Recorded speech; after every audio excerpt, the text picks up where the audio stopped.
في الفيديو اللي فات اتكلمنا عن الصندوق الاسود وفتحناه مع بعض وعرفنا كل اسرار الكمبيوتر، وكمان عرفنا ان هو نظام التشغيل اللي فيه عباره عن المايسترو اللي بيقود الاوركسترا كلها.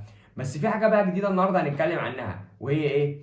ان المايسترو ده هو مش واحد، هما ثلاثه، وثلاثه بيتنافسوا منافسه شرسه جدا مع بعض بقالهم كتير عشان نشوف مين فيهم الاذكى والاقوى والافضل. وده اللي هنتكلم عنه في الفيديو ده، تابعوا معانا. النهارده هنفتح باب المقارنة والمصارعة بين الثلاث أنظمة. هنفهم وهنعرف الموضوع ده طبعا من منظور الهاكر. هنعرف ليه الويندوز هو الهدف الأول للهاكر، وهنعرف ليه الماك دايما هو ظاهر إن هو النجم الأنيق في اللعبة، وهنعرف برضو كمان ليه اللينكس هو النظام المفضل لمعظم الهاكرز وشايفين إن هو البيئة الأمثل لاختبار الاختراق. اهلا بكم تاني معانا في سيك لينك. انا سيف لاشين، وجه ميعادنا مع الفيديو الثامن من سلسله السايبر سيكيورتي للصفر والاحتراف. وجه ميعادنا مع الفيديو اللي هيحسم الجدل بجد في مقارنه عظيمه جدا بين اشهر ثلاث انظمه تشغيل موجودين في العالم. وفي الفيديو ده بقى هنتكلم عن الفرق بين كل نظام ومميزاته وعيوبه، وكمان ايه سر تفضيل الهاكرز لانظمه تشغيل معينه. ما تفوتش ولا ثانيه عشان انا هخليك تختار نظام تشغيلك بعين السايبر سيكيورتي. يلا بينا نبدأ بقى بالبطل الشعبي اللي مفيش بيت ولا مكتب في العالم كله اللي على الأقل هيكون في جهاز أو اتنين شغالين بيه، اللي مستحوذ على أكتر من 70% من أجهزة الكمبيوتر حول العالم. وطبعا ده هو نظام الويندوز اللي بيخلي الهاكرز ياخدوه كنظام أساسي في استهدافه. ليه بقى؟ هنعرف دلوقتي. نظام ويندوز هو نظام بدأ رحلته من أيام الثمانينات، وطبعا وقتها عمل ثورة كبيرة جدا في عالم التقنية والكمبيوتر. طب ليه؟ لأنه كان أول نظام تشغيل ينزل بواجهة رسومية اللي هي الجي يو اي، وطبعا اتعملت بالشكل ده عشان تسهل على المستخدمين العاديين حياتهم، وإن هم يقدروا يتعاملوا مع نظام تشغيل بماوس وبطريقة سهلة جدا. طبعا الكلام ده كله ما يهمناش قوي قد اللي يهمنا ان احنا نعرفه كخبراء امن سيبراني. ايه الكلام بقى اللي يهمنا نعرفه؟ ان النظام ده حاجه اسمها مغلق المصدر اللي هو الكلوز سورس. يعني ايه بقى الكلام ده؟ يعني مش مسموح لا بالتعديل عليه ولا بالكشف عن المصدر الاساسي للكود بتاعه لاي حد. وطبعا الموضوع دوت بيصعب وبيعقد عملية ان انت تكتشف في النظام ده شوية ثغرات. وطبعا ده بيخلينا نوصل لنقطة تانية، ان الهاكرز لما بيكتشفوا فيه ثغرات بيحتفظوا بقى لنفسهم ويبيعوها على اساس ان هي زيرو دي اكسبلويت، طبعا باسعار خرافية. طب يا ترى بقى ايه هي مميزات نظام التشغيل ويندوز؟ اول ميزة طبعا فيه وهي الميزة المعروفة جدا، وهي الانتشار والدعم. يعني كمثال، لو انت مثلا وليكن عوزت تدور على برنامج لحاجه معينه بتعملها، اول نظام تشغيل هتلاقيها بتدعمه هتلاقي الويندوز، ايا كانت بقى البرنامج اللي في خيالك، سواء برنامج مونتاج، برنامج تعديل نصوص، برنامج تعديل صور، اي حاجه تيجي في خيالك مهما كانت ايه هي هتلاقي اول نظام بتدعمه هو نظام الويندوز. طب ده حاجه تانية، لو قابلتك مشكله في برنامج انت موجود بتشتغل عليه، سهل جدا تلاقي المشكله دي حل على الانترنت في خلال ثواني، وممكن تلاقي على اليوتيوب كمان وفي اماكن تانية كتير. فالموضوع ده مش معقد. تاني ميزه وهي طبعا الالعاب. لو انت جيمر وبتدور عشان تلعب اي لعبه فاكيد لا غنى عن نظام الويندوز، ما فيهاش كلام. دي بقى النقطه كمان. اخر حاجه طبعا وهي السكيورتي. ما نقدرش نقول ان نظام التشغيل بتاع الويندوز ضعيف امنيا، لان مايكروسوفت بتصرف مليارات الدولارات عشان الحمايه والامان في النظام ده. وكمان هم مطورين جدار حمايه قوي جدا اللي هو الويندوز ديفندر اللي موجود على كل انظمه التشغيل بتاع الويندوز. فالموضوع ده برضو ما نقدرش نحسم الجدل فيه ونقول ان النظام ضعيف، وبرضو ما نقدرش نقول عليه قوي لان هو نقدر نقول عليه متوسط الان. دلوقتي بقى ننطلق مع عيوب نظام الويندوز. ليه بقى الهاكرز بيحبوا اصلا نظام الويندوز؟ مش عشان ضعيف، لا، ده عشان هو بالنسبه لهم الاسهل والاكثر ربحا. وننتقل بقى لاول عيب معانا وهو الانتشار. هتقول لي انت لسه قايل الانتشار ده ميزه. ما هو هو بسبب ان هي ميزه ان هو منتشر في اجهزه كتير، فده اصبح بالنسبه للهاكرز عيب. لما انا هيبقى دلوقتي عندي نظام موجود على اكتر من 70% من اجهزه العالم كله، فده معناه ان انا اي ثغره معايا تخليني متحكم في نسبه 70% من الناس. مش كده برضو؟ تاني حاجه طبعا وهي صلاحيات المستخدم. معظم مستخدمي الويندوز بيستخدموا النظام في احيان كتير جدا لما يجوا يعملوا اي حاجه على الجهاز بصلاحيات الادمن، ما بيبقاش بصلاحيه المستخدم العادي، لان زي ما قلنا من شويه ان هو كلوز سورس، فانت الدنيا مش تبقى احسن حاجه. فدايما مثلا لو انت جيت تسطب حاجه، لو جيت مثلا تعمل حاجه على السي ام دي او على الباور شيل، دايما بتبقى فاتح صلاحيات الادمن على طول، يعني في معظم الاوقات تقريبا. فطبعا ده بيشكل خطوره واضحه شويه. طبعا اخر حاجه بقى وهي البرامج الخارجيه. طبعا البرامج الخارجيه ديت تعتبر من اخطر الحاجات اللي ممكن تخلي الهاكرز يقدر تستولي على الجهاز وانت مش واخد بالك. ليه بقى؟ لان اي حد لما وظف الكلمه يخش على اي موقع يحمل اي حاجه منه على مزاجه عادي جدا، يسطبها على الجهاز ومش فارقه معاه هي جايه منين. ملوش مصدر معين للتحميلات زي بعض الانظمه التانيه. وده طبعا بيخلق باب للهاكر ان هو ممكن يعمل حاجات كتير جدا وتخلق مصايب بعدها. مين فينا طبعا ما سمعش عن هجمة وانا كراي اللي حصلت سنة 2017، اللي حصلت بسبب ثغرة كانت موجودة في نظام الويندوز اللي هي الايترنال بلو، اللي مايكروسوفت ساعتها نزلت لها تحديث. بس طبعا مين اللي اتصاب من الثغرة دي اللي هي اصلا اثرت على اكتر من 150 دولة، يعني اتهكر واتشفرت بيانات اجهزة كتير جدا فيها، بسبب ان في بعض الناس ما حدثتش انظمتها في الوقت ده. فطبعا دي الناس اللي اتصابت. وده بيوريك ان انت حتى لو انت بتستخدم نظام قوي جدا وممكن يكون ليه حمايات عالية، بس انت مهمل في التحديث ومش متابع، فانت برضه معرض للاختراق ده، ما فيهوش كلام. يبقى الويندوز هو البطل الشعبي اللي ناس كتير جدا بتستخدمه، وفي نفس الوقت هو سهل الاستخدام. بس بقى محتاج عشان تعرف تتعامل معاه صح وما تتصابش وما تتأذيش، محتاج مستخدم واعي بزيادة شوية عشان يقدر يحافظ على نفسه. طبعا دلوقتي خلصنا كلام عن الويندوز، وهنخش بقى على النجم الأنيق بتاع الحفلة كلها وهو نظام الماك. تابعوا معايا. دلوقتي بقى ننتقل مع النجم الأنيق، النظام اللي ناس كتير جدا بتحب تستخدمه لأن هو بيعبر عن البساطة والفن والأناقة. طبعا نظام التشغيل ده بيستخدمه بقى المصممين بتوع الجرافيك، المبرمجين بتوع المونتاج طبعا، وده نظام الماك او اس. نظام الماك ده بقى ليه قصة عظيمة جدا نقدر نقول عليها، هي تعتبر بالنسبة لي أنا شخصيا من أنظمة التشغيل المريحة في الاستخدام، واللي بشوف إن هي مميزة بجد. ماك بدأ تقريبا في نفس الوقت اللي بدأ فيه نظام الويندوز، ولكن كل واحد فيهم خد طريق مختلف. وبالنسبة للناس اللي ما تعرفش المعلومة ديت، فالنظام الماك ده مبني على أساس كان قوي جدا اللي هو اسمه اليونكس. وبالمناسبة اليونكس ده نقدر نعتبره هو الأب الروحي لجميع أنظمة التشغيل الحديثة، واللي منها اللينكس اللي هنتكلم عليه كمان شوية. بالنسبة بقى لنظام الماك، هو يتميز بالسلاسة والبساطة والسهولة اللي بيتميز بيها الويندوز، وفي نفس الوقت بيتميز بالقوة بتاعة اليونكس. وكمان في معلومة إضافية إن هو مغلق المصدر برضو اللي هو كلوز سورس، يعني الكود بتاعه ملك لشركة أبل فقط. طب يا ترى إيه هي مميزات نظام الماك؟ أول حاجة وهي التكامل. التكامل هنا بقى يجي في فكرة إن أنظمة ماك مخصصة أصلا لأجهزة الماك بوك بتاعت أبل. وده طبعا معناه إن في هاردوير وسوفت وير بيكملوا بعض، يعني مش هتلاقي مثلا ولكن مشكلة في التعريفات، مشاكل لاج، مشاكل تهنيج، تقطيع، الحاجات دي كلها مش هتلاقيها. ودي ميزة مميزة جدا دونا عن أي أجهزة موجودة في العالم تانية. طب تاني حاجة وهي الأمان. طبعا نقدر نقول يعني بشكل قوي جدا ان نظام الماك اقوى من نظام الويندوز بشكل ملحوظ. وكمان في حاجه بقى اضافيه هي اللي مسببه الموضوع ده، طبعا ان الماك مبني على نظام اليونكس زي ما قلت من شويه. وكمان حاجه اضافيه ان المستخدمين لنظام الماك في العالم كله نسبتهم ما تتعداش ال 15%. فده طبعا بالنسبه للهاكرز هدف مش قوي، لان اللي يخليه ان هو يقعد يدور على نظام قوي عشان يدور يلاقي فيه ثغره ويعمل له فيروس او حاجه، هو قدامه نظام تاني زي الويندوز اللي هو فيه مستخدمين كتير ويقدر يكسب منه بشكل اكبر، انما هنا المكاسب بالنسبه له هتكون اقل. طبعا تالت حاجه وهي الصلاحيات. شركه ابل بتفرض قيود صارمه جدا في حته الصلاحيات على المستخدمين. بيفرض عليك الاستخدام ان تستخدم النظام بشكل مستخدم عادي، وما تقدرش تخش تتحول ان انت تبقى ادمن الا من خلال استخدام كلمه المرور بتاع الجهاز. ودي بتديك ميزه ان لو هاكر لا قدر الله قدر يزرع فيروس عندك، مش هيبقى عنده التحكم والسيطره الكامله ان هو يقدر يغير في اعدادات الجهاز بشكل جذري من غير طلب كلمه المرور الخاصه بيه.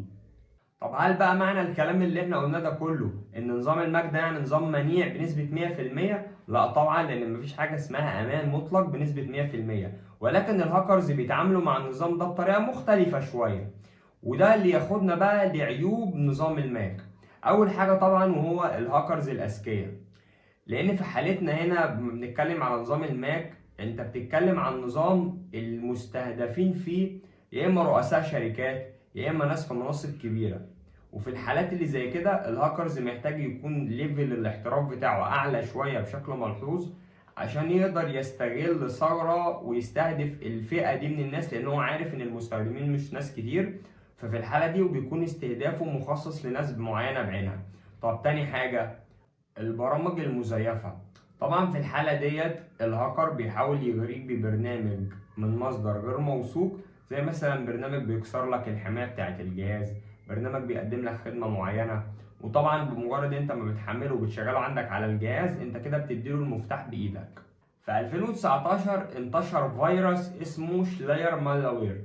الفيروس ده كان بيستهدف مستخدمين الماك تحديدا عن طريق الإعلانات اللي كانت موجودة في برنامج معين مخصص لتشغيل الفيديو.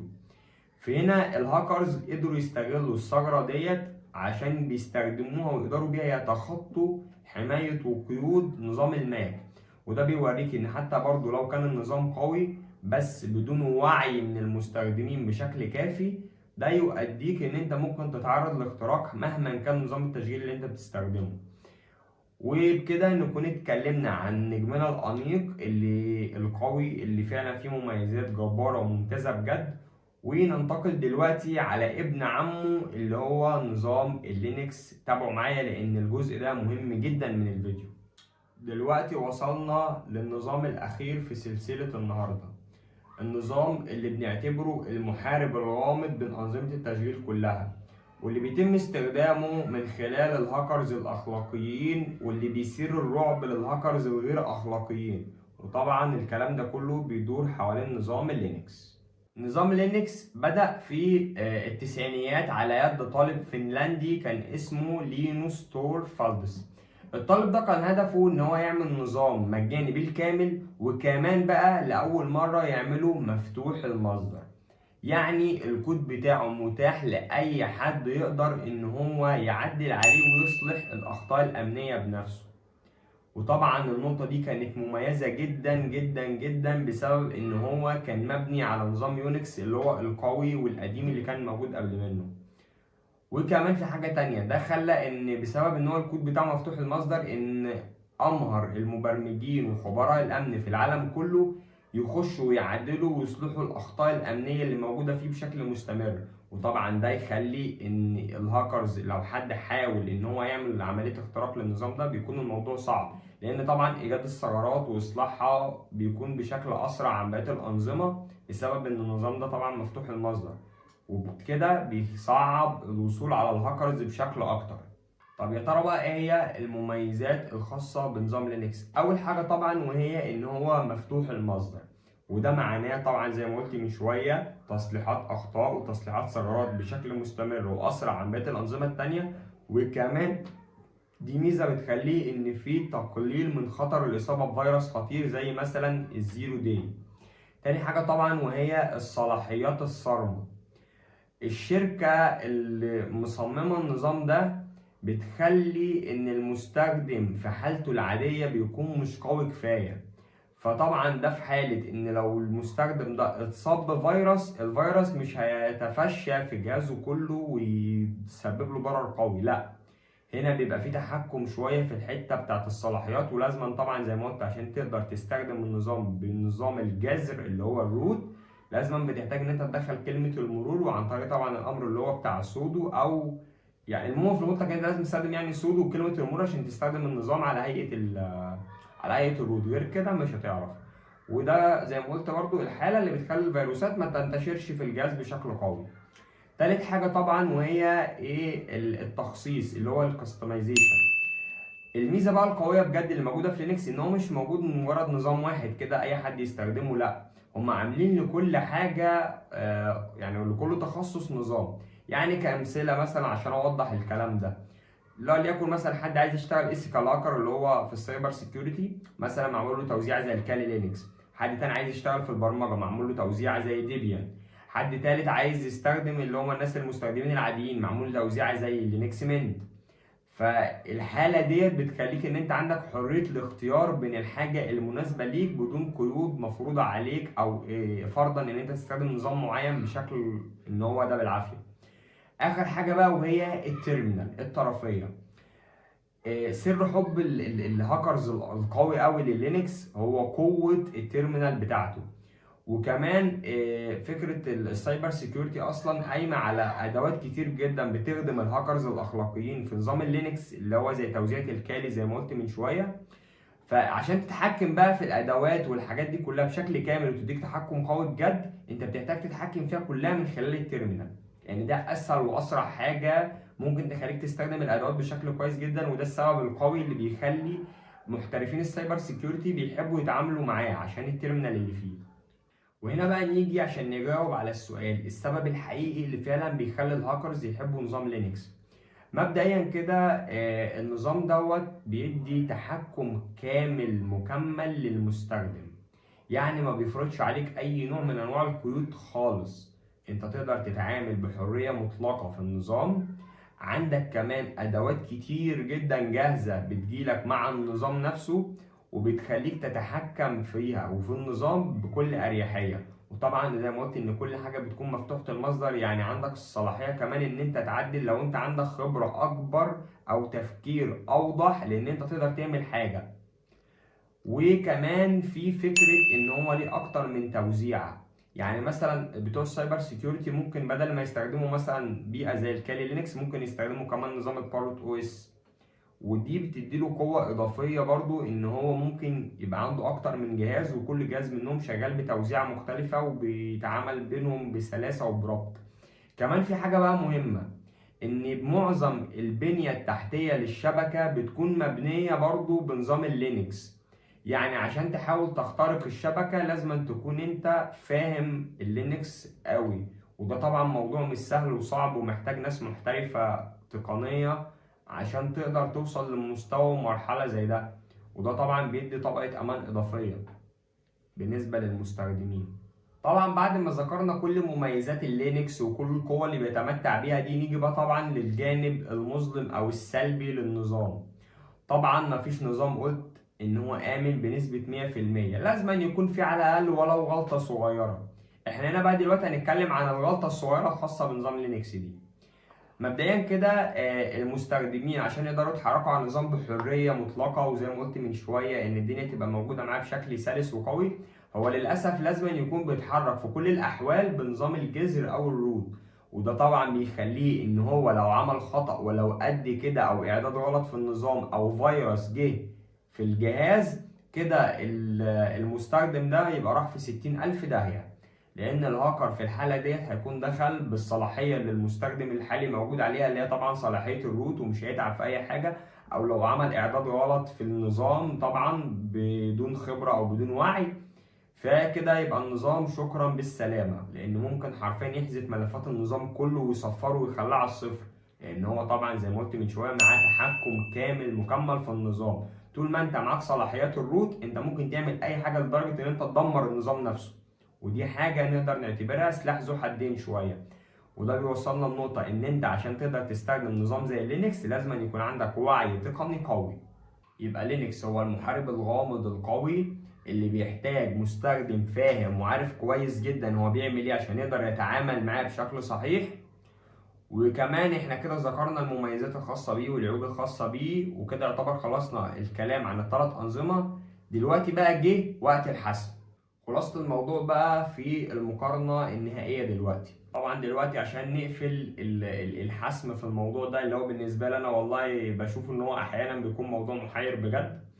فطبعا خلاصة الموضوع بقى وخلاصة الكلام الكتير اللي قلناه في الفيديو ده، ان طبعا الويندوز هو اكتر نظام عرضة للاختراق في الثلاث انظمة، فده نديله مركز ثالث. بس ده مش عشان هو ضعيف، لا، هو عشان الهاكرز بيفكروا بشكل عملي كأنها تجارة بالظبط، اللي هو عايز يعمل اقل مجهود باكثر عائد.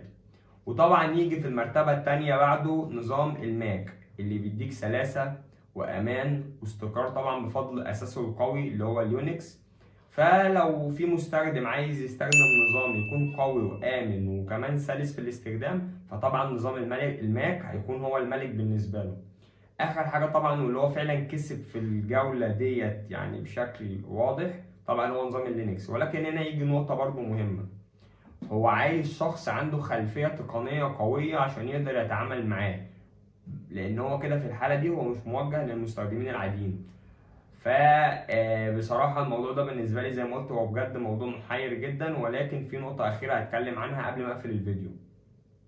من منظور بقى الهاكرز والأمن السيبراني، بالنسبة لللينكس هو بيكون نقدر نقول مثلا هو نظام نقدر نقوله معقد شوية. وكمان في حاجة زي ان انت محتاج تكون فاهم قوي في فكرة التيرمينال والاوامر اللي موجودة على التيرمينال، وتكون كمان من الناس اللي بتتدرب وبتستخدم الموضوع ده بشكل شبه يومي عشان تقدر فعلا بجد تكون متقن للنظام وتقدر تتعامل معاه وتقدر تستفيد منه وتقدر تخليه يخدمك بجد من الادوات اللي موجودة فيه، وكمان تقدر تطور فيه بعد كده. طبعا بالنسبه لاي حد اصلا عايز يكون محترف في السايبر سيكيورتي هو لازم اوريدي يكون محترف في الثلاث انظمه. ده موضوع ملوش علاقه بفكره المقارنه. وطبعا برضو في الاول وفي الاخر اللي انا بقوله ده كله مجرد راي شخصي، عادي جدا حد يتفق معاه وعادي جدا برضو حد يختلف معاه. بس برضو انا حابب اسمع ارائكم الشخصيه في الكومنتات. وكمان في حاجه اخيره عايز اتكلم عنها، وهي فكرة إن مفيش حاجة اسمها نظام قوي ونظام ضعيف. الموضوع بيعتمد على وعيك وعلى عقلك أنت وعلى المصادر اللي بتنزل منها البرامج والحاجات اللي بتستخدمها على جهازك. عايزك تكون متأكد إن الإنسان هو أضعف حلقة في سلسلة الأمان كلها. الفكرة لا هي في الجهاز ولا في نظام التشغيل ولا في أي حاجة، كلها أساس الخداع وأساس اللعبة كلها في الهاكرز هو الإنسان مش نظام التشغيل. نظام التشغيل ده نعتبره أداة بتساعد على الموضوع، لكن انت لو انت شخص واعي بجد انت يعتبر نقدر نقول شبه مستحيل ان انت تقع في اي حاجة او يتم اختراقك. فالموضوع في الاول والاخر هو انت بس. وبكده طبعا نكون وصلنا لنهاية الفيديو بعد ما خلصنا المقارنة الشديدة جدا بين أنظمة التشغيل العالمية. لو وصلت لحد هنا ما تنساش تعمل لايك وفولو عشان تشوف الفيديوهات الجاية. ولو مهتم تعرف أكتر في عالم السايبر سيكيورتي والتقنية بشكل عام وحتى الشبكات وأمن المعلومات وكمان البرمجة، تابعني عشان ما يفوتكش أي جديد. وكمان في جزء مهم جدا حبيت اتكلم عنه قبل ما اقفل الفيديو بشكل نهائي، وهو ان احنا خلاص كده اتكلمنا في الفيديو اللي فات عن تفكيك وتشريح الكمبيوتر بشكل كامل، وفي الفيديو ده اتكلمنا عن مقارنة بين اقوى 3 انظمة تشغيل موجودين في العالم. في الفيديو الجاي بقى ان شاء الله هنتكلم عن بداية اساسيات الشبكات، وهندخل بقى في عالم الانترنت العميق واساسيات عالم الشبكات بالكامل، وهنتكلم فيه بالتفصيل الممل. وطبعا هنمشي حسب منهج CCNA. اشوفكم على خير، وما تنسوش تعملوا لايك وفيديو المره التانية عشان الموضوع ده بيفرق. ولو الفيديو عجبك اعمل شير وعرف اصحابك عشان اللي عايز يستفيد يستفيد. وكمان اعمل لايك واشتراك عشان يوصلك كل جديد. سلام.